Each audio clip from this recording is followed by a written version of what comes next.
Hello, I'm Professor Lieu. Welcome to our live stream. I'm joined today by art prof teaching artist Deepti Menon, and today we are doing part 2 of our animation curriculum for self-taught artists. If you would like to grow as an artist and you can't afford an art class, we've got everything you need here at Art Prof: critiques, tutorials, and professional development. This is a part of a large series that we've been doing recently, Curriculum for Self-Taught Artists. We have ones on illustration, on the basics. We have part 1 of the animation curriculum. And we also have these Google Docs that accompany these videos. And so the links to all of these are in the video description below. And the doc is basically a guide to all of the videos. So that way you guys can get all the links and information that you need to go through all of the resources that we talk about. Let's start with animation skills. And Deepti, as our resident animator, can you tell us about these skills like storyboarding that are really specific to the animation field? So what is storyboarding basically? So storyboarding is a stage in the planning process for creating an animation, and it's kind of the stage where you work out all your shots visually and how each shot progresses from one to the next. And the great thing about storyboarding is that you can pin, in the Walt Disney one we just saw, you can pin your storyboards up and move things around, change the order of things, and really rework your story so that when it's time for you to jump in to the actual animation, everything is really locked down, so you know that you're not going to have any mistakes in the stage of animating. And storyboarding not only shows, characters or the landscape or how the shot will look, but it shows you can actually have text under the storyboard telling you what is happening there and how things progress from one scene to another. So they kind of resemble comics. But Clara, I know you moderated a conversation between me and Kat talking about the difference between storyboards and comics. Do you want to touch upon a little bit of what some of the differences are? Do you remember? Well, I did do my homework. So for me, the biggest difference is that storyboards are really, really rough and messy. And so you are planning things out, but you're not trying to bring things to a full resolution. So you're trying to do just enough work that the animators can look at it and know what you're talking about, but you can't do too much work because then you'll go crazy and never get anything done. Whereas comics is really about a finished product and going through from beginning to end. And actually, Sin City is a great example because Sin City started as a comic. You can see the comic is here, but then they eventually turned it into a film. And so here you're seeing the storyboard. So this is a nice way to see that. And Deepti, I sometimes think storyboards, people don't get the appreciation that maybe I think they deserve because you're doing heavy lifting when you storyboard. Absolutely. I mean, you are planning the progression of the film, and actually storyboarding is a job in and of itself. There are people who are storyboard artists, and that's what they do all day, every day. Janice Chun, who's a friend of Art Prof's and has been on a couple of our streams, has been a storyboard artist for some really big shows. And it really is crucial because an animator's job is so much easier once they're handed the storyboards, because it's kind of like a map or a guide to what they're supposed to be doing. And it is such an important part. And I will say, a lot of people think that storyboards are specifically there for narrative films, but I think that they can actually be really useful for even experimental animation or things that are a bit more abstract, because you are still kind of planning how things progress and how things move. And that can be as loose, like you said, Clara, sketchy, or as precise as you want. But it's just a way of preventing you from having to do extra work when you jump into the final animation, which is as an animator, you spend so much time animating, you don't want any more work than you need. Well, and also I think that because they don't show the glamour of the finished product, oftentimes people don't see wow, this is really the heart of the story and the pacing and how things are put together. Maihika says there's even some studios that show their storyboards and their final output on YouTube, and it really shows how much work goes into animating. I love that. I love that online people have the opportunity now to see things behind the scenes that they never could see 20 years ago. So it's great that we have that opportunity. Now, again, like storyboarding, character design is a job in itself. Jordan McCracken-Foster is doing character design right now for DreamWorks, but it's also an essential skill to have as an animator. Can you explain why, Deepti? Well, one of the main things about character design is that the character in and of itself, they are more successful when they kind of speak visually towards their personality and perhaps who they are. And that's like a whole skill in and of itself, to see how like shape or line or color can inform like a character's personality. How they move says something, and how their builds can affect how they move. And at the end of the day, when you are an animator, you have to animate the same character a million, bajillion, quadrillion times. And so you want that character design to be interesting and new and fresh.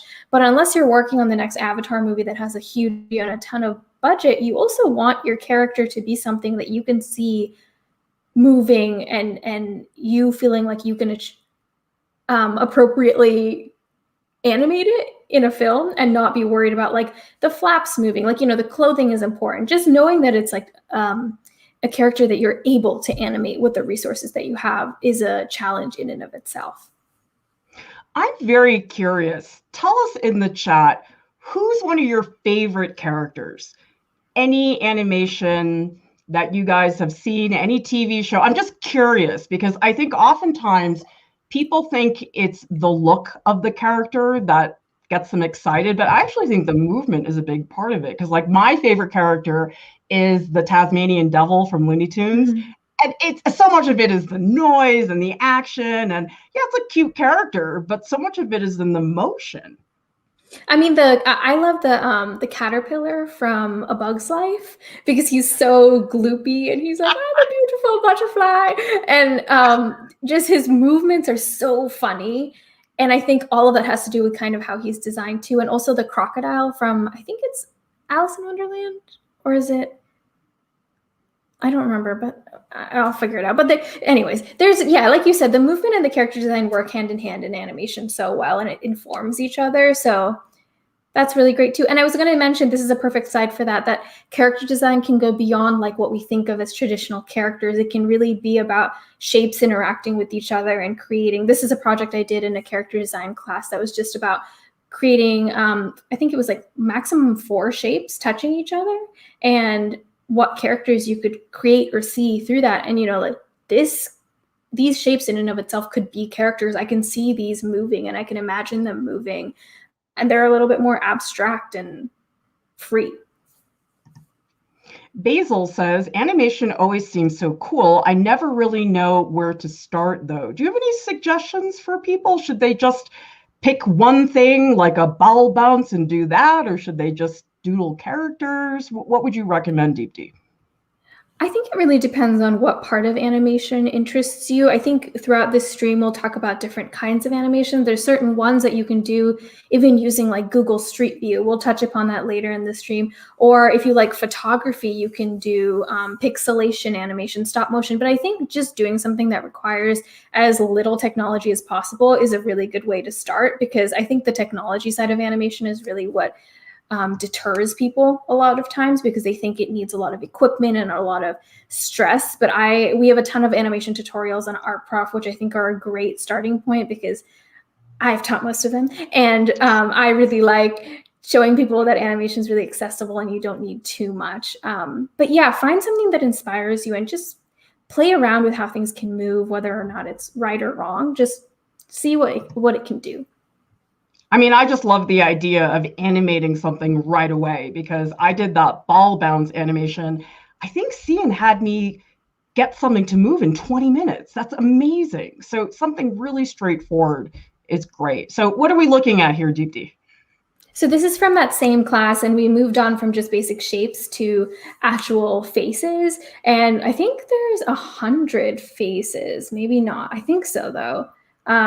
But basically we didn't have a lot of time and we just had to like draw. But it was awesome to do, because you just kind of like saw the variety and personality that you can get from just like here, like the expression the lack of hair, the eyes, you know, how all the pieces of a face work together and how that can already tell you so much about a character. And then this was a really silly project I did where I created like the protagonist, the antagonist, and then like sidekick kind of character for a fantasy fake show that I was, you know, thinking about, which who knows, maybe sometime in my life I'll actually make this. But even without looking at the synopsis that I've provided, I think the three of them, if I were to ask you to say like, you know, who's the evil one, who's the kind of like oblivious sidekick who might be well-meaning, and who's the protagonist, I think through color, facial expressions, body build, all of that stuff, you can kind of tell,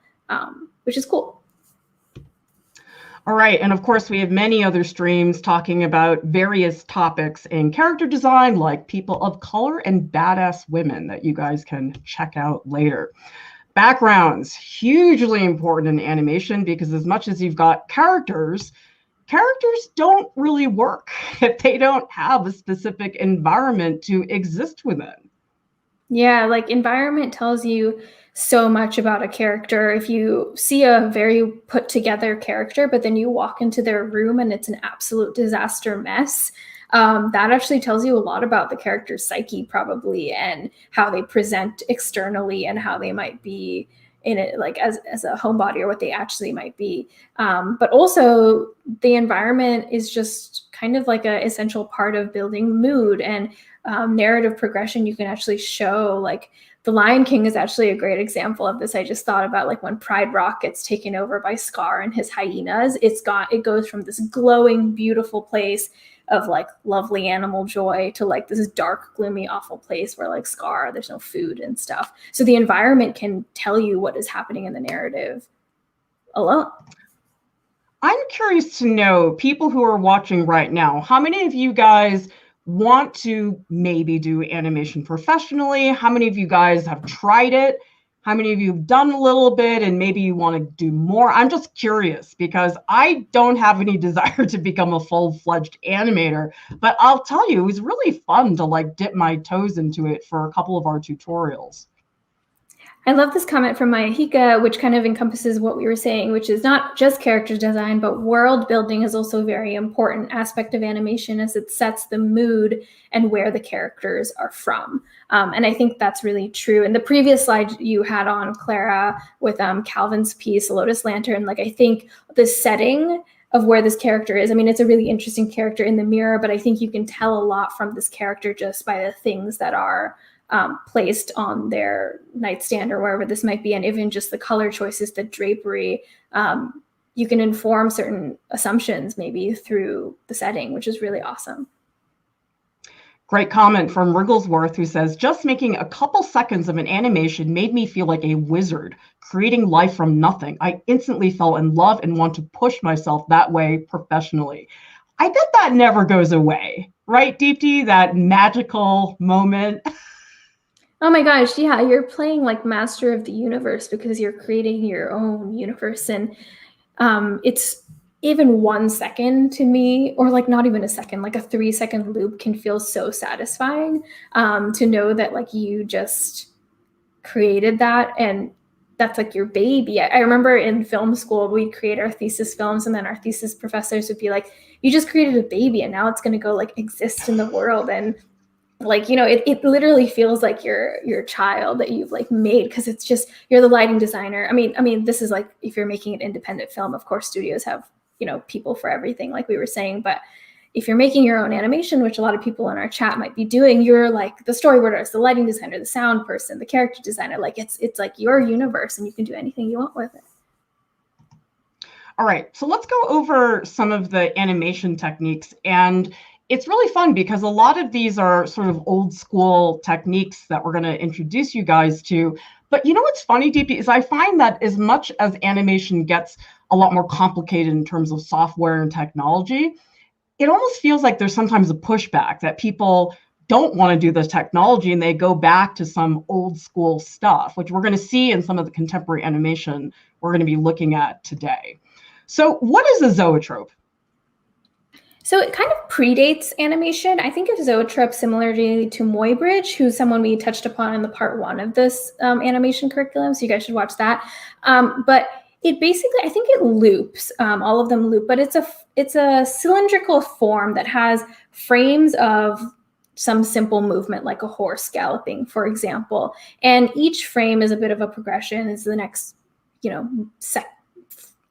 12th, I guess, of a movement. And a zoetrope spins, and it has these slits. So when you spin it, you look through one of those slits, and the quickness of the movement and the fact that it's kind of flashing because you're seeing it through this slit that goes in and out creates the illusion of movement. So it's actually like a really easy way to kind of conceptualize what you're looking at when you're looking at a film, which is actually kind of like an animation. You're watching like every little frame of a live action film.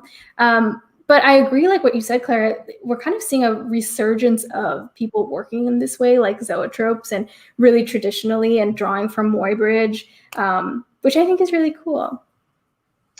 Yeah, I mean, something as simple as a flip book. I just love these. I mean, my kids were making flip books when they were 7, and it's just so low tech. I mean, we're going to see some here that are pretty cool and unusual, but this image just cracks me up. I found it in an article, and the article was like, this was before men had smartphones. They used to carry around these dirty little flip books in their pocket. That is so funny. That is like the funniest image in my head, to think of someone like flipping through this and getting like excited. That's so funny.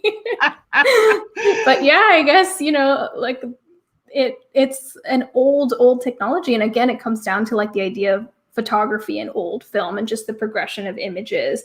But flip books are so easy to do. You can buy a stack of Post-its actually and just do it. It's already kind of pasted together at the top. And even just drawing a circle progressively moving from one corner to the next will create a flip book of a circle rolling across the screen. So it's kind of awesome. Trent says, quote, adult material is the first thing all new technology is used for. You know what? You got a good point, Trent. I totally believe that. Well, and we have this comment here from Jill, who says, the tech intimidates me. I totally resonate with that, because I think when I look at the software, I just freak out. And so when I see something like this and I'm like, okay, cut paper, I can relate to that. It makes it a lot easier to process as a concept. Okay, hand-drawn animation, which obviously for a long time people had to do it because there weren't any computers around, but you guys will find people are still making really awesome hand-drawn animation, even though all the technology is there. So who's Bill Plimpton, Deepti? Bill Plimpton is kind of like a really well-known in the animation industry, not pioneer of hand-drawn animation, but he makes these really like funny, kind of intense, grotesque characters. I really enjoy his work, and he does, I think all of his work was hand-drawn just on paper. And did he have a show? I don't actually remember if he was a director of any shows or all of his stuff was independent or commercial work. But yeah, I'm like a huge fan. Do you know anything about Bill Plimpton? Well, the funny thing is, you guys, my husband, when he was in art school, interned for Bill Plimpton one summer in New York City and was sitting there like hand drafting things. I mean, this is about as low tech as it gets. I mean, these are all like pencil drawings, they're done in colored pencil and stuff. And he did produce a longer film. I think it was called So I Married a Strange Person. But mostly he was known for doing these little clips for like MTV. He was very hot in the 80s. I don't really know what he's doing now, but this is definitely what he was most known for. And we have hand-drawn animation here at Art Prof. So tell everybody about charcoal animation. So this was actually an idea that I came up with Casey, who is a member of the Art Prof family and was a TA with us. And Casey's a really wonderful illustrator, and I wanted to teach him how to animate, and he was very intimidated by it. So what we did was we found a way to fuse both of our skills together, which was creating a charcoal animation. And the nice thing about the charcoal animation was that because we're using charcoal, we were able to just smudge each frame and just redraw on the same surface over and over again, which is kind of cool because you almost get like a ghost-like residue of the previous frame, but this is what Casey created. I think it's really awesome for his first ever animation. And we actually worked with a live banana. So as he was drawing each frame, he peeled it, which I think was a really great way of him understanding movement in his brain, because if he moved it too much, he would see like, okay, that's kind of a big jump from like close to open this much. So I really like this technique for someone to play around with hand-drawn animation and realize it in a kind of easily digestible way. And also William Kentridge is a contemporary South African artist who's also very well known for doing charcoal animated films. And you guys should look up his stuff because, oh, I love William Kentridge. Charcoal drawings are so good. And then the fact that they're animated is even more incredible. So Deepti, tell us about this technique that I guess you discovered through Caleb Wood, who's a contemporary animator. Yeah, this is a contemporary animator. He's very talented, and he was a graduate of my film program, which is how I learned of him. And what I really like about this technique is he draws every frame, like every little image you see on the screen is a different frame, and it's all done on the same surface. So there's actually no like, you know, referencing the previous on a light box or any sort of like worry about things being exact. And that's like what I love about animating is I like to make things a little bit shifty and not worry about things being too precise.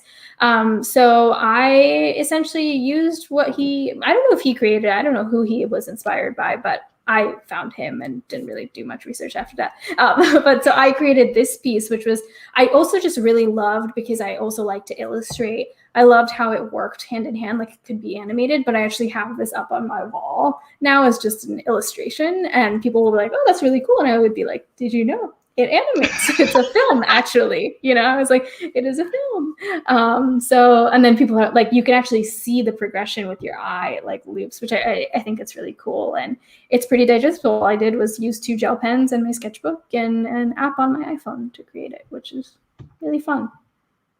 And actually, this is so cool. This is basically what you just described, but doing it on a 3D object. This blew my mind, Deepti, when you showed this technique to me, because in the end, you have an object that has your film on the object. And so it's the object and it's the film. Yeah, I was trying to think of something. I remember I made the first one on a gourd around Halloween time because I just had a bunch of pumpkins around and I was like, how do I decorate this and make it interesting? And I was like, I'll put a film on it. So I did. And then we shot this tutorial where I did it on an eggplant, and it's really cool. And, you know, I was thinking about, like, I imagine if we animated it then decomposing, like we took a photo of it every day as it decomposed or something like that. That could be a cool film too. So it's just all about making animation accessible. I like playing around with like things that I have lying around, things that are rotting, that are going to go in the trash. I might as well just play with them before I chuck it. Yeah. And this was fun too, because actually a bunch of us made ones where we carved into an object. So you guys saw the one of the grapefruit that was sort of being ripped to shreds. But we also have this one here. We had one of our interns make one where she took a linoleum knife and she was just carving into it with every single frame. And so she ended up with this like squash sculpture by the time she was finished. So this was a really just cool version of animation that, I don't know, I think a lot of people think animation has to be drawn, but it doesn't have to be. There's so much you can do with objects. Do you find that's the case? People make that assumption, Deepti? Yeah, I mean, I think when you think of animation, you think of it in a very like what you've seen on TV or what you've seen in the movies kind of way. And hopefully with our curriculum videos, we're busting that and showing that like really all animation is a sequence of images, you know, that tell some kind of story, and that can be super abstract. And the images really don't even have to, you could take 10 images from like a box and, you know, animate those, like just put them in a sequence, and that kind of counts, and you'll probably see something cool. So it's kind of whatever you make it. I mean, I love this comment from Starving Artist who says, ancient Greek pottery is animation and storytelling in the round. It's fabulous. Great way. Wow, I never thought of that. That's really cool. All right, rotoscoping. Tell us what's going on here.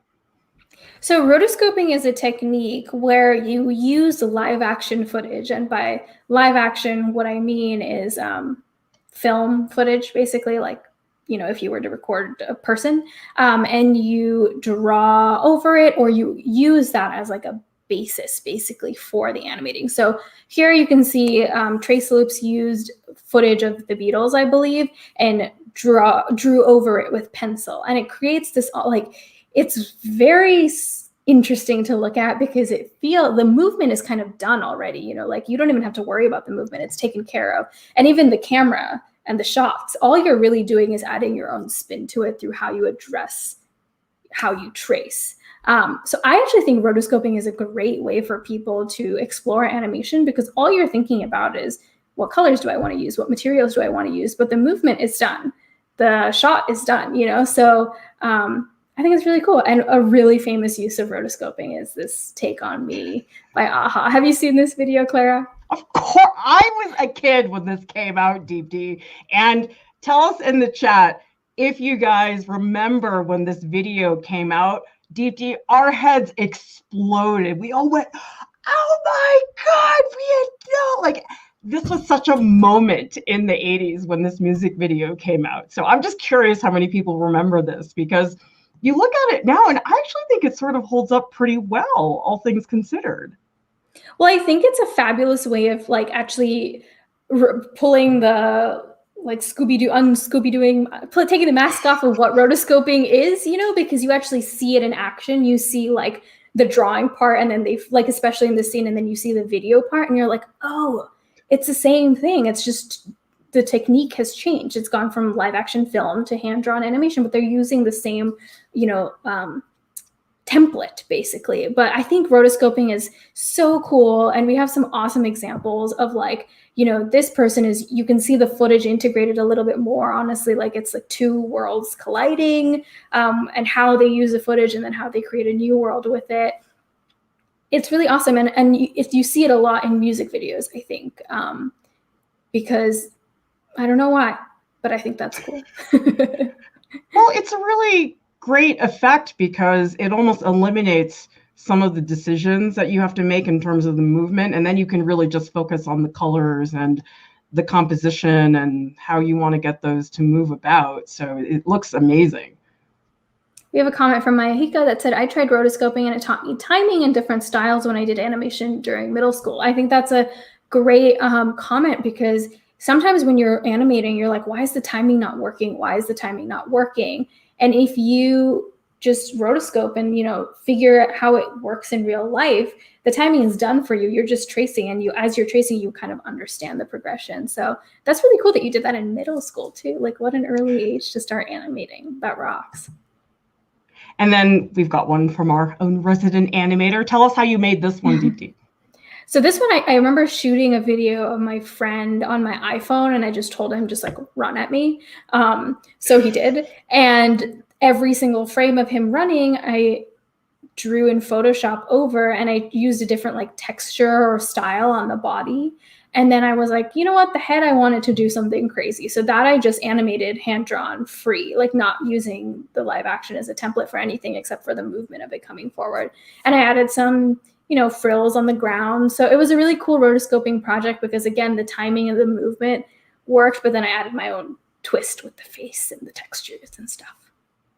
Well, it's interesting because some of the other rotoscoping examples, they look really rotoscopy, for lack of a better word. And it's like this one, I would never have guessed it was rotoscope. So I think it shows that there's a huge range within every technique in terms of the types of results you can end up with.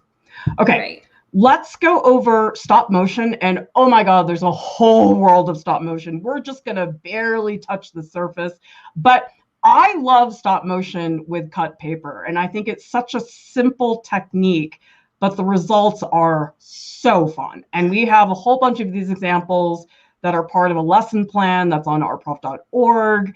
And I know you designed this lesson plan, Deep D. So why cut paper? Why did that occur to you for stop motion? Well, I think cut paper is a lot more accessible and easy than making like a 3D sculpture that moves or a puppet. It's like also flat, so you're only worrying about movement on a 2D surface than working with like 3D puppets where you have to think about the X, Y, and Z and lighting, all of that. So it's a lot more easy and accessible. And also the thing I love about stop motion is that with hand drawn, you're drawing every frame over and over and over again in generally speaking. So if you create a character, you're going to have to draw that character 1,000 times. With stop motion, especially with paper cutout, you already have your puppet. So all you're doing is moving that puppet, so it can actually, once you've created your paper cutout figure or the iPhone or whatever it is, all you have to do is move it a little bit every single time. So it's the effort is put in a different area and in a different way with the animating, which I think for a lot of people can actually be more digestible when you're starting out animating. Yeah, HT Pokepack says, I've been wanting to start stop motion for some of my projects. And Basil says, I remember making a ton of stop motion videos of the DS. I'd use my little stuffed animals and toys. That's awesome, because I think a lot of us watch those really complicated stop motion movies, which we are going to show you guys in a little bit. And it goes to show you don't need a huge Hollywood scale production. You can just get a couple pieces of paper and you can animate something just like that. It's so straightforward. Mm-hmm, definitely. And like you said, you don't have to even create anything. You can use stuffed animals that are already, in your house. You can even use inanimate objects and give them life, which is really cool and fun to do.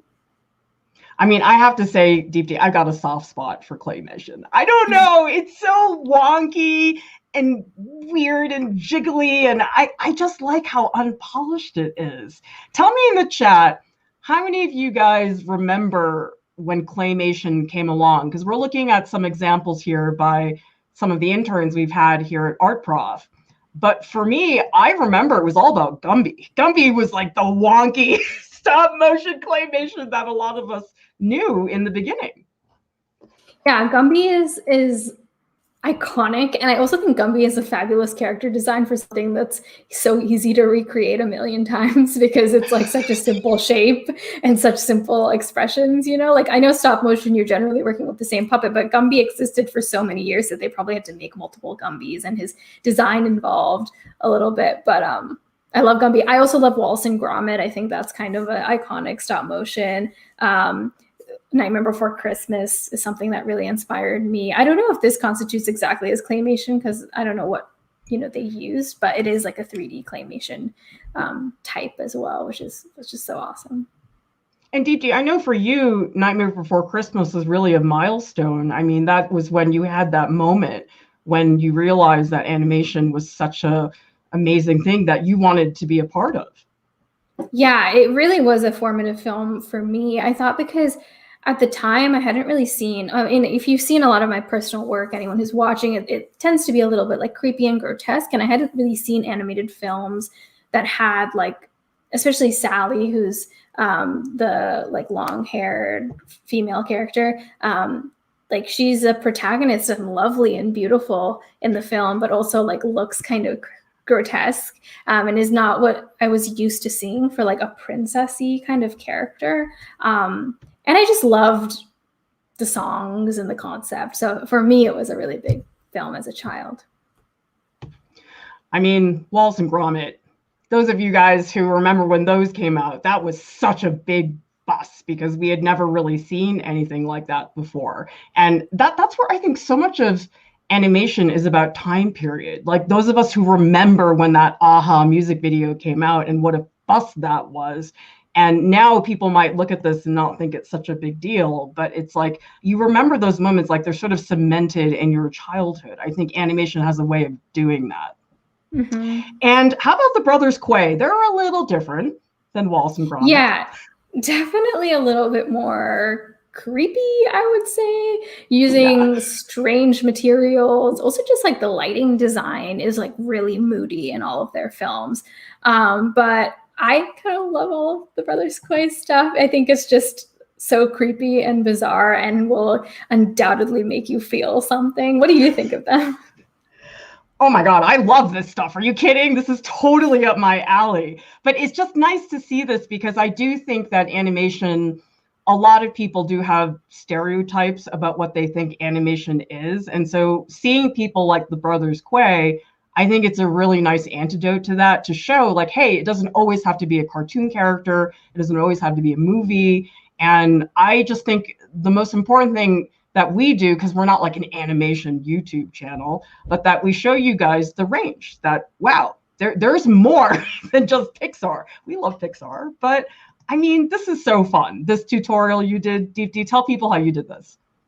Yeah, so I used some air dry clay to make these like funky little whatevers just for fun. And we thought it would be really fun to just animate them. So I made this tutorial kind of thinking about, you know, even if you don't want to create something, you can use things like pom-poms that are lying around your house and just create something kind of funky and just play around with movement and timing and color. And I really like what turned out. Like I can even see a fun music video created with this, you know, like it has fun timing to it. And you've done this, I think, at Open Studios before, Deepti, where you had people just drop by and make a film in a few minutes.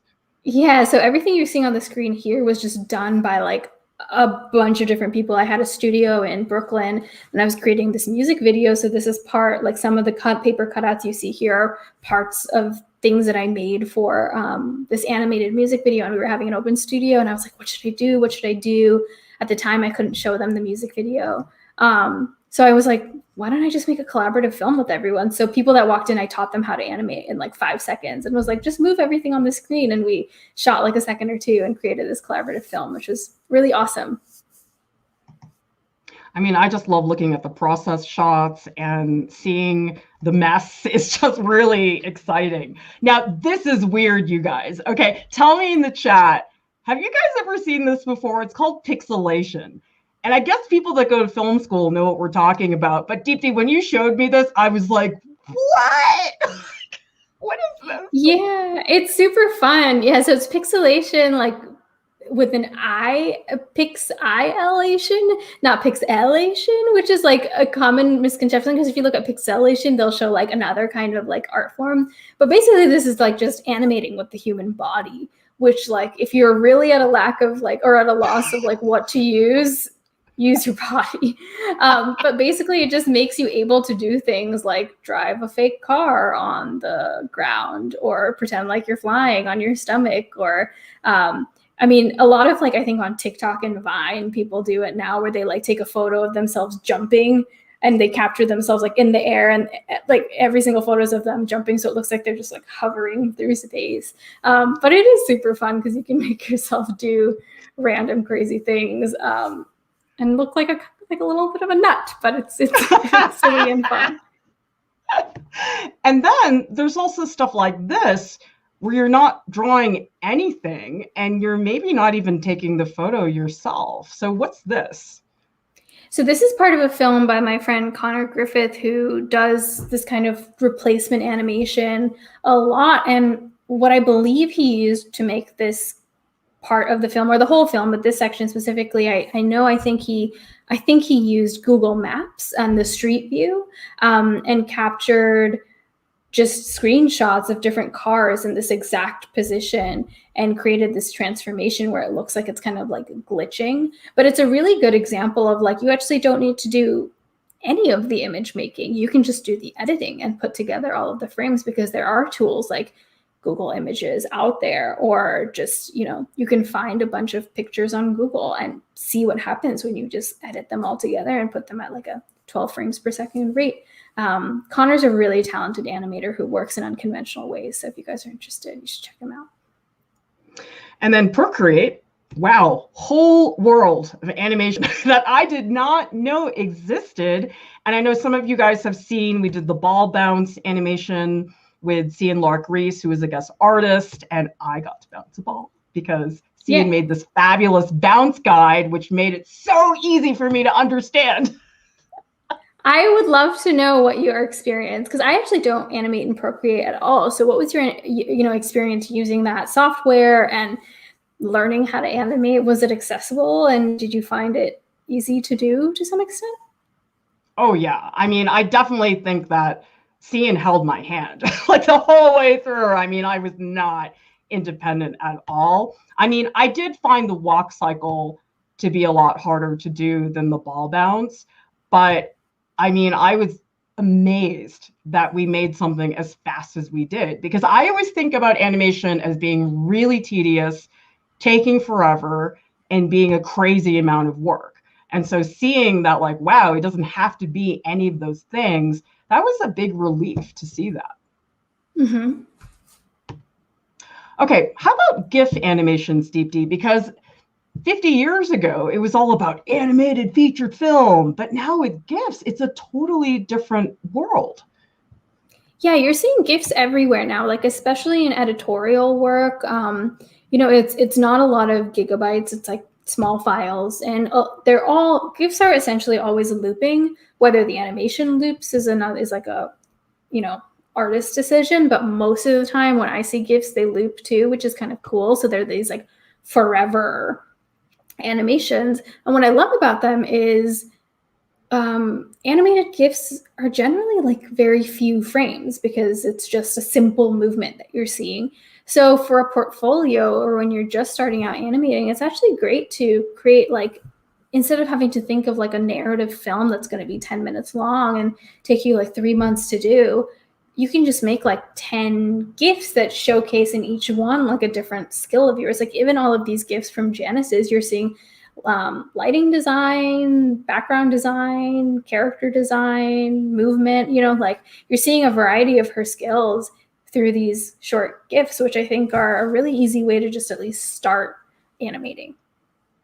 Well, because producing an animated film is a ton of work. And sometimes it's nice to do these like rapid fire pieces that you can showcase really easily on Instagram. They're small files, and it doesn't take a long time to absorb these. You know, like if you make an animated film and it's 5 minutes, it's like, oh my God, that's a commitment. Asking somebody to watch the film for 5 minutes. But it's like here, I feel like I already understand a lot about Janice's storytelling. I know about her color and how she designs characters. So I think GIFs are just remarkable because they are so different than what you typically think about as some huge project.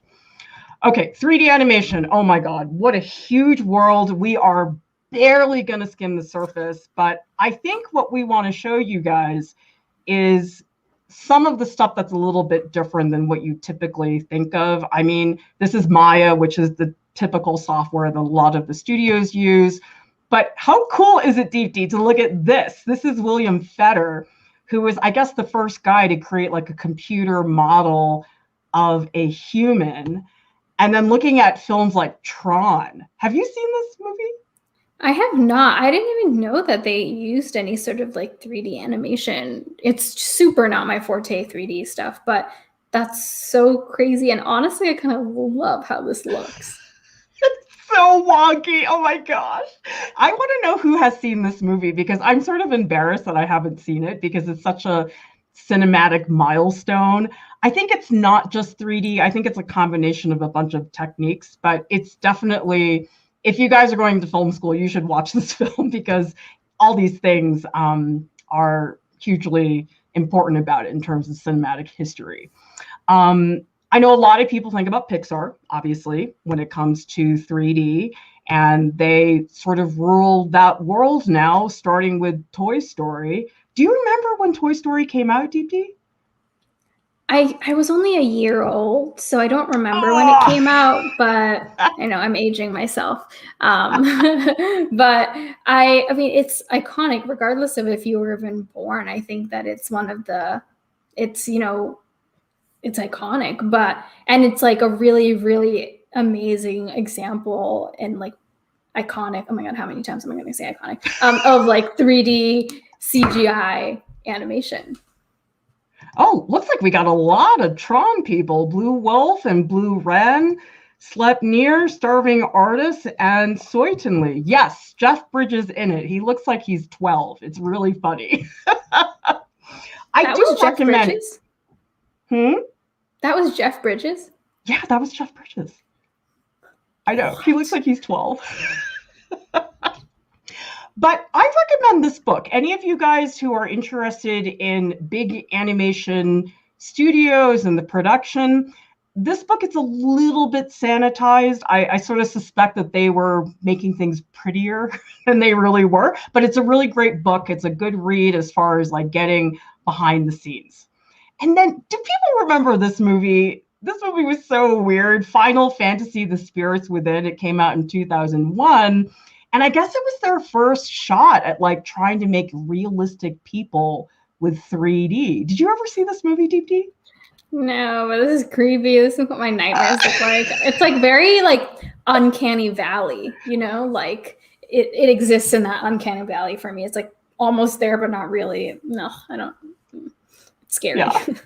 It's really weird. So there's a lot going on, but we did want to show you guys a couple moments of what people are doing today with animation. And it's funny how a lot of it is not hyper technical. A lot of the stuff we're going to show you guys here is actually pretty low tech. Like, tell us about Marcus Armitage. So this is an artist that I saw his film screened at a film festival, and he's won a BAFTA award, which is a really big festival in the UK, I believe. And he just creates these really interesting characters, and they're all hand-drawn, I think, just on paper and using like crayons or pastels. But yeah, like you said, Clara, I think that now you have like access to all these crazy technologies, but like this film, for example, uses a variety of them. You know, you're seeing stop motion for the head, clay and felt, but the bodies are actually live action footage, I believe, but then they're edited to kind of give them an interesting color. And I think animators now are realizing that there is some kind of like nice pleasure to see things actually made by hand and not by the computer. And also just thinking about using the computer, but for simpler ways. Like it doesn't always have to be like a Lion King, the new Lion King, which looks like a nature documentary. It was so scary. I watched it and I was like, these are real lions, but they're speaking English, which is also a miraculous achievement. Like, wow, technology has advanced like crazy. But yeah, animation is endless. It's amazing. So we do have some resources for professional development. Some of you guys who are really thinking about maybe going into industry, CalArts and RISD are both animation programs that I know a lot of people have interest in, so you can check out those streams. This is a great stream with Janice Chun, who is Deep D's peer at RISD when they were both in my freshman drawing class. And Janice works for Cartoon Network and South Park now. And this is an illustration stream, but what's cool about it is that Alex Kiesling does animations as illustrations. And so it really shows how broad the field has become over the last few years. And we have a bunch of animation critiques. Like this is a great animation portfolio critique that you guys should check out because Diti goes over like really specific things about timing and pacing and composition. We received this wonderful student film that Eloise and I critiqued. And then of course, Billie Eilish and also Legend of Korra got the Crit Clash treatment from Art Prof, so you guys can check out those critiques. And remember, this Google slideshow is available. So if you guys go down to the YouTube video description below, you can get that link. That way you guys can revisit some of these artists later on. Remember, we also have this Google Doc, which has links to so many resources. It'll be a great thing for you guys to reference. Art Prof has a podcast. It's available on Spotify and also on iTunes. And in a few minutes, Deep D and I will be hanging out in the Art Prof Discord. We will be in the post live streams chat so we can talk more about The Lion King and Roger Rabbit and Sheridan and Gobelin and all that animation stuff. Subscribe to our channel so you can continue to grow and develop as an artist. And thank you so much to our top Patreon supporters. Deep D, look at the second slide. It's so growing. Thank you so much, you guys. We so much appreciate your support, helping us keep Art Prof 100% free and accessible. Thank you for watching. We'll see you next time. Bye.